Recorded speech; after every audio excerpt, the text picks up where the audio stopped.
guys, and welcome to Top Channel 101, your best resource for free assets and amazing Blender content. Today we're going to be exploring this collection of free VDB files, basically just volume objects that you can use as clouds, explosions, smoke, and much more.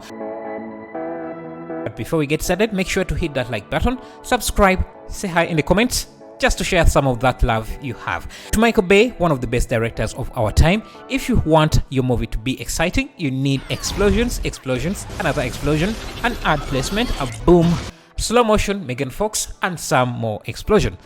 However, achieving the perfect explosion can be a time-consuming and complex process that requires a lot of computer processing power. For example, even a simple smoke simulation can take many hours to set up and execute with a software like Blender. Fortunately, there are tools available that can make this process much easier and faster.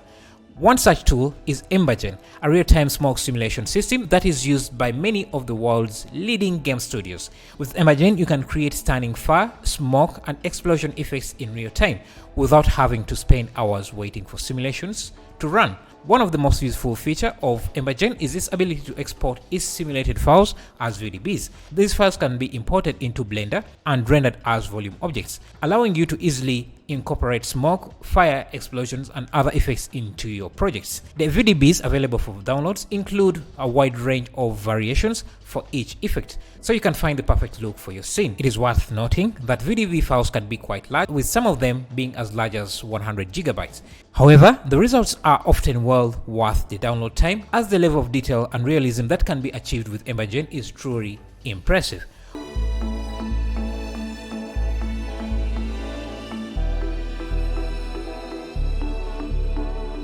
While Embergen itself is a paid application that costs around $200, there are also many free Smoke VDB files available for download. So whether you are creating a video game, a movie, or any other visual project that requires explosive effects, Embergen is a powerful tool that can help you achieve the results you are looking for. Making such simulation require computer-intensive computation that take hours to simulate, especially with Blender. A simple smoke simulation with a good enough resolution can take a lot of hours to set up and do right, minus the amount of time it takes to actually simulate the simulation. You can cut your simulation time by 100% by simply not simulating anything at all and just downloading already done projects like these from Embergen. So on their download page, you can see that there are a lot of different explosions. You get this massive aerial explosion, you have a tornado, you have some fire plume, a cloud pack containing 10 variations of clouds, grenade dust impact, you have a shockwave blast, you have some fire, some campfire, industrial chimney smoke simulation, you have a ground explosion, you have a building implosion, you have a gasoline explosion. All these are free to download and they can function very well in Blender. So let's jump into Blender. I've downloaded a few of these and all you have to do to use them is just open up Blender and add a volume object. Use the import OpenVDB and just go to the download. For example, I have this cloud pack. I'm just going to go into that and you can see all the 10 variations you get. So let me select the first one, import, and now I get this file here, this massive cloud file. Just scale it down. And we can go to Cycles for a bit here. It renders okay in Eevee, but I want to just preview this in Cycles because Cycles for this type of things is much better, produces much better results. So you can already see that we have the smoke here. I'm going to use my quick functions add-on here to set up an infinite plane and then a sky and a sun. Now I can just use this to rotate the direction. Now look at how they capture the shadow detail. Let me reduce the strength of the sun. Now, one thing you will notice is that VDBs are very heavy, especially on render times when you're using Cycles.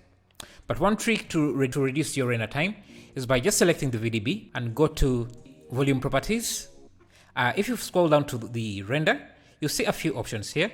If you increase the step size, you can reduce the render time. So you can see how responsive, how slow my viewport is while I'm trying to move around my render here, my render cloud. So if I want to make this much lighter on my render on cycles, I can just increase the steps here. Let me just bump it really up. You see that you lose a lot of detail, but your viewport or your viewport under render becomes much more responsive. And for a cloud like this, I think this is okay, since clouds are usually seen from a very large distance. So yeah, you might be able to get away with a larger step size. I think this is the maximum. The maximum could be is 100K, and I see now this is my viewport is very responsive. If I bring it back to 1, you get a darker, more dense cloud, but you lose some of the responsiveness, and the render also becomes a bit slow. You can see there isn't a material here for this, but if you create one, we can also bump up the density for this. Can give it a different color to try and make it seem more as dense as it was at smaller step sizes. So I'm going to duplicate this cloud and change this and make sure that I create a different VDB here, and let me select a different variation, duplicate this. Okay, so that's clouds, and for the clouds you have over 10 variations. I also downloaded a campfire, and you can see this one you get a lot of files because this is animated. So this is a VDB sequence, so I can select one. You can see the smoke we have. Let me just make this sky dark so we can see everything. If I play back, it doesn't play back because you need to go back to the cloud settings or to the volume settings and make sure that you use this sequence option, and the number of frames you want to use. I think this was 120 frames. I can see after 120 frames it disappears, but you can make this extend where it pauses after that frame, or you can make it repeat and just continue on forever. Now the smoke is a bit faint, so I can go to the render settings and just bump up the density a bit, but it doesn't look like smoke or like fire. So especially in the viewport, we're basically not seeing anything. So I'm going to just create a new volume, and under here you will see in the grids they have a few settings. They have density and frames. So if you want to use the frames, you want to bring in an attribute node and just copy or type this in. So the attribute you want to use, frames, I can connect this into the emission color. Use a color ramp. I need to go to the materials to look at this. Yeah, bring the strength up. So now you just need to create a fire gradient.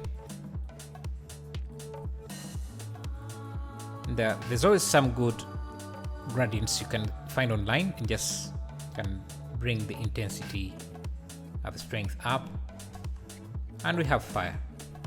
Now if you have firewood,